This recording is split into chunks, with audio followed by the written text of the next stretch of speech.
За юу цаана манайхаа энэ бичлэгийг уг нь кино зарлангийн гоё ярддаг залуугаар яриулмаар л байна. Даанч танихгүй бас тэрэнд өх мөнгө авахгүй учраас өөрөө дуурайгаад ярьчих.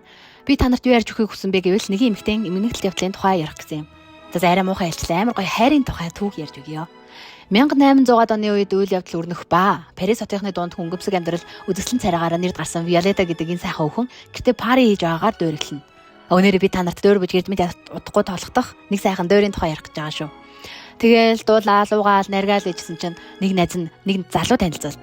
Тэр залууг Альфред гэдэг ба манай гол дүрийн хүүхэнд дурлцсан баха. Манай хүнч за бити тоглоод агараа гэсэн чинь цаанаас өнөө залуу яриаг нь чагнаад ээжсэн юм аашаа. Энэ үнэн шүү гэж ороод иртээ. Тэгсэн цаанаас Виолеттатай relationship харилцаатай байгаа баруун гихч хурган хартаастай. Тэгсэн нэг нь хөөе Альфред чи хүний паринд ирсэн хүн байна да. Нэг сайхан ая бариач гэсэн чинь нөгөө бидний мэддэг хундагны дуу дуулж энтер. Яг үндэ энэ алдартай дуу энэ дөөрийнх байж л тээ. За тэгээд дуулж дуусаад байж идэл манай хүний ужиг өвчнөн сэтрээд биеийн тавгуурхэд өөр өрөөнд орноо. Араас нь Альфред орж ирээд та бие бодмоор юм да. Хэрвээ та минийх байсан бол би таныг халамжлах юмсан. Энтергээл сэтгэлийн үгээ хэлэх гэсэн Виолетта өөдөөс нь толом шоглом хийсээр өнгөрнө. Үгүй ер нь хинч гарч ирээд юу гэж бүлтрхийг мэдэхгүй штэ. Октод минь Виолетта шиг болгоомжтой ахын зүвөө. Яаж ч хилээд амжилт олохгүйг мэдсэн Альфред явах гэтэл Виолетта эмэгтэй хүн л юм болохоор шууд явуулчихгүй. Нэг цэцэг өгөөд энэ цэцгийг өгөхээр хоёулаа уулзъя энтер. Тэгсэн Альфред бөөн баярлуулна. Учир нь тэр цэцэг ганцхан оноод өгөх юм байж л те. Тэгэхээр нөгөө хоёр маань маргааш болцноо гэсэн үг. За тэгээд баг үүр цайхан алдаад пари өндөрлөг шиг тийшээ болов. Зочид бүгд таарцгааж Виолетта гэртээ ганцаараа үлдэнэ. Өдий хүртэл жинхэнэ хайр гэж зүйлтэй уулзраагүй яваа Виолетта жинхэнэ сөүлмэйттэйгээ уулзсан юм биш үсттэй гэж тогтлоостэй. Гэхдээ хажуугаар нь за юу л бол сайн танихгүй хүний тухай юун ч их боддیں۔ Би ер нь ганцаараа энэ 6 цэнгэл өнгө мөнгөний амьдралдаа сайхан амьдраад болоо л байна. Илүүтд асуудал надад хэрэггүй энтер гэж өөртөөгөө зөрчилцөөр нэгдүгээр үзэгдэл дуусна. Хоёрдугаар үзэгдэл Виолетта Альфред хоёрын унтлагын өрөөнд эхэлнэ. Виолеттаг эр хүний 13 их хэрэглээд өөрийн болгосон Альфред өөрийгөө энэ хорвогийн хамгийн азтай эр хүн боллоо хэмээн баярлана. 3 сарын өмнө Виолетта Парис хотод нэр хүнд эд баялаг эрхчлөөд амьдралаа орхин хөдөө нутагт амар жимэр Альфредтайгаа хайр дурлалтай омбож байгаа нь нажээ. Сайхан амьдралд садаа гэж Виолеттагийн зарц Парис явж хадагтайхаа хамаг эд хөрөнгийг зарах гэж байгааг нь Альфред мэднэ. Гинэд бодоод байсан чи Альфред маань энэ эдлэн газарт ирээд ганц төгрөгч гаргаагүйг гинэд санана. Өдөө хүртэл Виолеттагийн хөрөнгөөр 3 сар амьдарчжээ. Үгүй ээ тэгээд тасарсан баян хүмүүс өдөр тутмын идэж уух өмсөх зүгт хинэн мөнгө гаргаж байгаагаа ч анзаардаггүй бололтой. Виолеттаг хөрөнгөө зарах болоход л мань хүн гинэд ухаан орлоо. Эмэгтэй хүнээр даалгаад ингэж нэр нүрээ барах гэж энэ гэсэн сүр сүр юм ярьсаар Виолеттад мэддэхгүйгээр бүгдийг зохицуулахаар Парис явна. Альфредыг Парис явсан ягуур Виолеттад Флора гэдэг найзаас нээжэд партины урилга иржээ. Виолетта түүнийг хараад би иймэрхүү юмд дургу басныг эднэр ойлгомоор юм да гэсэн шүү юм бодоод урилгыг ширээн дээрээ орхино. Гинэд тэдний гэрт нэг зочин ирхэн тэр. Та Виолетта Валеригч мөн үү? Би Альфредийн аав байна. Миний хүүгийн толгойг эргүүлэхэ болохгүй юм уу? Энтергээд л миндий зургуу буулгаж тавина. Виолетта гайхаад та хүн андуурсан баха гэсэн чинь миний молгоо хүү таны арга мэхэнд оржээ. Танд бүх хөв хөрөнгөө үлдээх юм гинэ гэсэн чинь Виолетта надад угаасаа эд хөрөнгө хэрэггүй гэд зархаж ирсэн хөрөнгөнийхөө чагсаалтыг үзүүлнэ. Одоо л нэг юм аав нь үннээ хэллээ. Альфредийн охин дүүтэй нь хурмаа их гэж байгаа хүн түүний сүд бүсгүй анх нь Виолеттатай явуулдагаас болж хурмаа цуслах гэж байгаа юм баха. Нэр төрөө эрхэмлдэг 1800-аад оны Парисын язгууртнуудын хувьд суугч буй бүсгүйн ах нь дээдсийн хүрээний хөнгөн явдал бүсгүүдтэй учир ургалах нь нэрэнд нь сэвтэй бололтой. Энийг сонссон Виолетта тэр хоёр бие биедээ ямар их хайртай тухай өөрийнх нь ужиг өвчин хайраас олж алгуулсан тухай хэлээд Альфредаас салснаас үхсэн минь дээр гэж хэлсэн ч нэмэр болсонгүй. Эцэст нь Альфредийн аав нь өөрийн охин шигээ бодож би танаас гуйж байна. Альфред мөн түүний охин дүүгийн төлөө та түүнээс минь салаад өгөөч хэмээн гуйсаар байгаад салахыг нь зөвшөөрүүлнэ. Аав нь явсны дараа Альфред орж ирэхэд Виолетта түүнийг нэг сайн харж аваад тэрвэрч аваад хайртай гэдгээ олон дахин хэлээд гуйж чадна.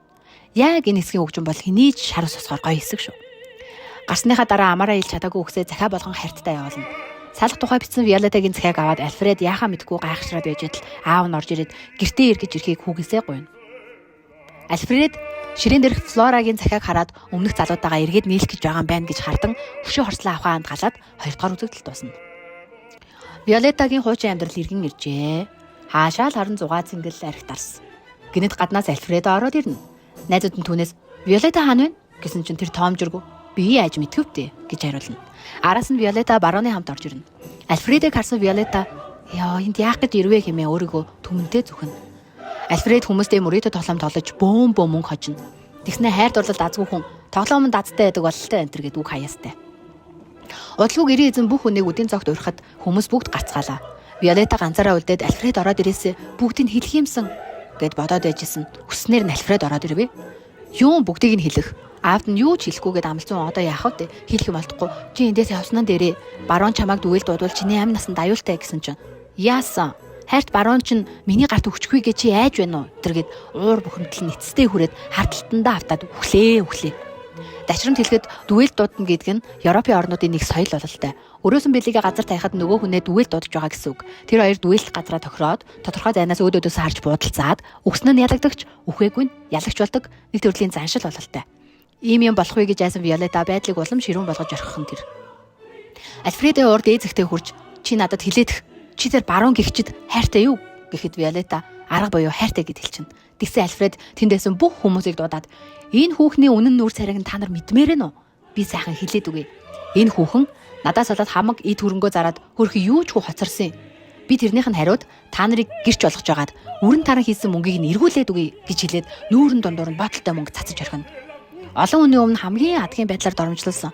Энэ бүхэнд ямар ч буруугүй Виолетта болсон явдалд шоконд ороод тэр дороо ухаан балартан унана. Гинэд олны дундаас Альфредийн аав гарч ирээд энэ балмад хүн хэн бэ? Миний хүлээ биш вэ хэмээн хүүгээ буруушаана. Альфред ч бас өөрийнхөө хийсэн эрэгт гимшиг өөрийгөө харааж зүгнэ. Гэтэл гинэд Виолеттагийн яруу хоолой гархан тэр. Альфред минь миний зүрхэнд байх агуу хариг чи минь төсөөлж чадахгүй.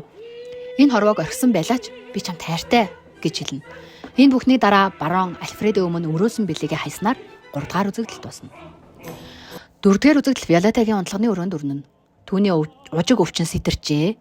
Аргагүй штэ ийм их зовлон шаналлыг өвчтөө хүн байтгаа эрүүл хүнч давхад бэрхшүү дээ. Түүний царайн зэвхий дааж үе бөхшүүлэн ханиалгана. Иймчэрч түүнийг үзээд өчигдрийнхөөс гайгүй байна. Та сайн байгаа шүү хэмээн урам өгнө. Гэвч зарцад нь түүнд хэдхэн цаг л байгааг хэлнэ. Виолетта Альфредийн аавын явуулсан захиаг байн уншина. Тэр захиан дээр Альфред баруун хоёр дүгэлдээд баруун хөнгөн шархацсан тухай. Альфредэд аав нь бүх үннийг хэлсэн тухай. Альфред удахгүй түн дээр очих тухай нэгнгүү бичжээ. Гэвч бүх зүйл одоо нэгэнт оройтжээ. Виолетта өөрийгөө удахгүй үхэн гэдгийг таамаглаж байлаа. Тулсан амьдралаа эргээд ихнээс нь эргцүүлэн бодож, өөрийнх нь амьдралд гэрэл гэгээ нэмээд л ороод ирсэн хайрт Альфредогоо ямар их санаж байгаагаа дуулна. Хайр магадгүй тухайн хүний тулсан амьдралын хамгийн агуу зүйл ч гэж мэднэ. Ер нь хорвоо дээр агуу хайрын тухай зөндөө кино, жүжиг, дуу, шүлэг байдаг. Харин та нэг удаач болов хайрын тухай дөр үзээд үзээрэй. Бид кино үзэж байхад яг тухайн үйл явдал тохирсон ая яваад ирэхээр бид илүү их огшиж тэр үйл явдалд хамтдаа уусч ордог шүү дээ. Харин дөр бол тэр чигээрээ хөгжмөнтэй кино л гэсэн үг. Бүх зүйлийг хөгжмөр илэрхийлнэ гэдэг хичнээн сайхан. Тэг дээрээс нь тэр хөгжим нь амьд гэж боддоо. Удалгүй Альфред ирж амраг хосоод ашгүй амжиж уулзна. Альфред түүнээсээ түмэнтэй уучлалт гуйж тэр хоёр хайрын сайхан дуу дуулцгаана. Энэ дуу бол үнэхээр сайхан дуу. Миний болохээрээ энэ сайхан хөгжмийг танд ойлгуулж чадахгүй. Та зүгээр л очиод үзснэн дээр. Виолеттагийн бие улам удаж биеэж дийлгэн. Удалгүй тэрээр хайрт Альфредийнхаа гар дээр амьсгал хураана.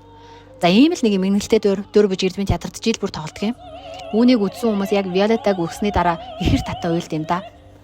Тийм ээ дөр гэдэг бол бидний л амьдрал шүү дээ. Хүний амьдралыг хөгжмөөр илэрхийлнэ гэдэг ямар сайхан зүйл гэж санана. Бүгдээрээ энэ хагас бүтцээнд дөр бүж эрдмийн театрт энэ сайхан бүтээлээр уулзцгаая. Баяртай.